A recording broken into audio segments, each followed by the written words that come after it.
Magandang hapon po sa inyong lahat guys. Solid yung may second family. Sa lahat ng follower, viewer, subscriber, share, yung mga nagla-like, nag-heart, salamat po. Share ko lang sa inyo, flex ko lang. Ayan o, ang sunset natin ngayon. Ayan, sunset ng Barreto. Dito tayo sa Barreto ngayon guys. O, napakaganda guys. Ano, red sun.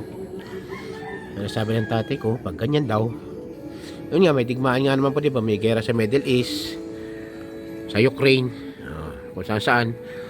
Sana mawala na yan. Tapos na, kawawa naman ng ating mga kababayang OFW ko sa isang bansa. And guys, ang ganda ng pagkakapan ng kulay. Ano po? Ayan oh, wow.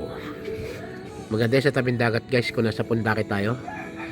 Tapos kasama ko yung aking asawang tunay. Yun oh. Ang ganda ng mga view ng bundok guys oh. Bundok ng Barreto yan. Yan. Paano guys, hanggang dito lang po muna. Ay po salamat sa inyong lahat. Ingat po tayong lahat. At mainit pa ganitong oras. Alas 6 na ay mainit pa, malinsangan po. Bye bye.